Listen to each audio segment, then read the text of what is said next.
Hello, my dear learners. Welcome to your GK classes. How are you all? I hope you all are doing good, my dear learners. So, my dear learners, we will starting a new chapter of your GK book. That is chapter number 14. So, the name of the chapter is Pandemic Protocols. So, have you heard about this pandemic COVID-19? ये कभी सुना है? Yes, सुना तो सबने होगा, है ना, कि तब कोविड-19 था. ओके, मे बी शायद आप तब बॉर्न हुए होंगे या नहीं भी हुए होंगे. कुछ बच्चे अभी जो वीडियो देख रहे होंगे जो क्लास फर्स्ट में हैं. सो बेटा, उस टाइम पे वी ऑल नो कि उस टाइम पे कोविड-19 एक ऐसा वायरस आया था that virus is so harmful. So in that virus, when they came, so everybody in that, you have to take some precaution, like you have to wear mask, you wash the hands, okay, and जब भी आप बाहर जाओ आप किसी भी चीज को ऐसे टच नहीं कर सकते थे. थोड़ी थोड़ी देर बाद you have to sanitize yourself, so that's why the germs cannot enter in your body, okay, it cannot affect your health. So this is all the things that is going on. ठीक है, आप तो तब छोटे थे या may be सब born भी नहीं हुए होंगे, बट ये सारी चीजें थी. तो आज हम इस चैप्टर से समझने की कोशिश करते हैं कि जब वो कोविड-19 आया था तो हमने क्या क्या चीजों के बारे में, पर्सनल हाइजीन हमने कैसे रखी थी, हमने कौन कौन सी चीजों का ध्यान रखा था, है ना. उस टाइम पे आपने सबने सुना होगा लॉकडाउन हो गया था. आपके पेरेंट्स से पूछना, उस टाइम पे आप कहीं बाहर नहीं जा सकते थे, ना स्कूल के लिए, ना खेलने के लिए, ना घूमने के लिए. सब लोग बस अपने घरों में बंद थे क्योंकि सबको डर था किसका? कोविड-19 वायरस का. ठीक है, तो आज हम इस चैप्टर से समझेंगे बेटा. आज आप इस चैप्टर से समझोगे कि ये कोविड-19 वायरस जो था ये क्या था, कैसे था, हार्मफुल था या नहीं था, ये सारी चीजें. ठीक है, तो चलिए शुरू करते हैं अपना chapter number 14. Corona virus is a new germ around us that is making some people sick with an illness called COVID-19.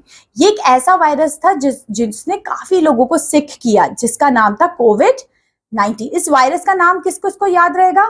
COVID-19, क्योंकि ये 2019 में आया था, इसलिए COVID-19 इसका नाम रख दिया गया था. ये बहुत ज्यादा खतरनाक था, बहुत लाखों लोग इससे इफेक्ट हुए थे एंड काफी सारे लोगों ने तो अपनी जान भी गंवा दी थी इस वायरस की वजह से. बहुत हार्मफुल था. ठीक है, और ये ऐसा नहीं है कि छोटे बच्चों में नहीं हो रहा, बड़ों में नहीं हो रहा, बुजुर्ग सब में, मतलब जिसमें ये वायरस इतनी जल्दी आपकी बॉडी में घुस जाता था और आपको इफेक्ट करता था वो. So people who get sick may have cough, fever, are sore throat or feels like they are having a hard time breathing. उनको क्या होता था? सांस लेने में दिक्कत होती थी, कफ कोल्ड होता था. इसके सिम्टम्स यही होते थे स्टार्टिंग में कि आपको कफ, कोल्ड, फीवर, ब्रीथिंग में दिक्कत होने लग जाती थी. ये कुछ सिम्टम्स होते थे बेटा कोविड-19 वायरस के. ठीक है, चलिए अब आपके लिए चैप्टर में ना कुछ चीजें बताई गई है. That is follow these tips for virus prevention. अगर आपको आपकी बॉडी को वायरसेस से प्रिवेंट रखना है तो आपको कौन कौन सी चीजों का बेटा ध्यान रखना पड़ेगा? वो है सबसे पहले आपकी पर्सनल हाइजीन. आपको हाइजीनिकली रहना पड़ेगा. मींस आपको पर्सनल हाइजीन का बेटा बहुत ज्यादा ध्यान रखना पड़ेगा. क्या चीज बेटा? पर्सनल हाइजीन का. ठीक है, अब पर्सनल हाइजीन में क्या क्या चीजें आ जाती है जो आप लोगों को स्कूल में हमेशा बताते थे, आपके घर पे आपके पेरेंट्स और स्कूल में आपके टीचर, कि अपने हाथ खाने से पहले, खाने के बाद हाथ अच्छे से धोइए, वॉशरूम करने के बाद हाथ अच्छे से धोइए, है ना. ये सब चीजों को अगर आप रखेंगे ना तो ये कोविड-19 तो क्या कोई भी वायरस आपकी बॉडी पे इफेक्ट नहीं कर पाएगा. ठीक है, क्योंकि आपका हाथ, जैसे अभी मैं भी पढ़ा रही हूँ, I am touching so many things, laptop and mouse and everything. Table को टच किया आपने, है ना, आप आते हुए आप बसों को, मेट्रो में टच किया, कितनी सारी चीजें टच करते हैं और सब में जर्म्स होते हैं. अब वही हाथों से अगर आप खाएंगे तो it will definitely effect you. So personal hygiene is important. So wash your hand regularly. सबसे पहले इसको बताया कि आपको वॉश करना है अपने हैंड्स रेगुलरली. ठीक है, उसके बाद cover your mouth with tissues paper while coughing and sneezing. जब आप कफ या स्नीजिंग कर रहे हो तो आपको कवर करके करना है. That's the most important thing. ठीक है, नेक्स्ट लिखा है बाथ रेगुलरली. आपको रेगुलरली बाथ लेना है. क्या लेना है बेटा? बाथ लेना है.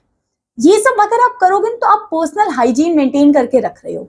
ठीक है, जिसकी हेल्प से या जिसकी वजह से जर्म्स आपकी बॉडी में घुसने के चांसेस थोड़े कम हो जाते हैं. ये तो नहीं कह सकते कि आएंगे ही नहीं जर्म्स आपकी बॉडी में, बट थोड़ा बहुत.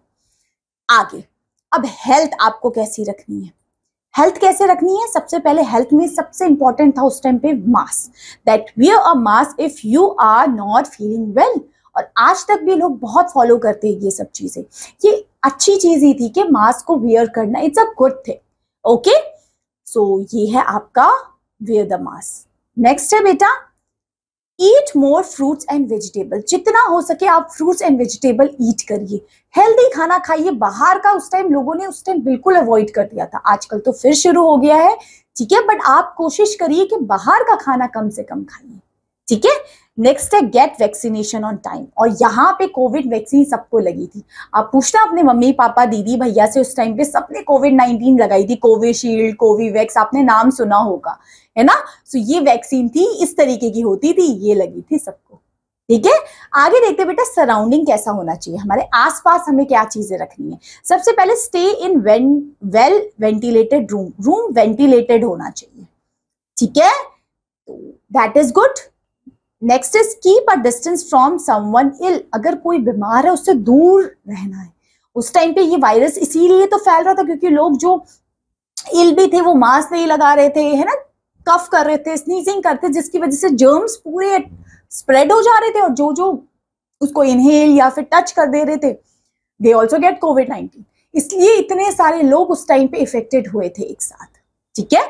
नेक्स्ट है अवॉइड क्राउडेड एरियाज। जो क्राउडेड एरियाज थे ना, उसको अवॉइड करना है, भीड़ भड़ाके वाले एरियाज। तो ये सारी की सारी टिप्स आपको फॉलो करनी है ताकि आप अपने आप को, अपनी फैमिली को, और अपने घर वालों को सुरक्षित रख सके। ये कोविड-19 के लिए ही तो है ही है, उसके अलावा भी आपको कोई भी वायरसेस, कोई भी जो आजकल आप देखते हो ना, बुखार आ जाता, पेट दर्द, है ना, ये सारी चीजें नहीं होगी। सो ये थी आपकी चैप्टर नंबर 14। समझ में आया? पता लगा? चीजें समझ में आई? सो या this is the chapter all about. So that's all my dear learners for this class. Now I am meeting you again with another chapter. Till then, bye bye.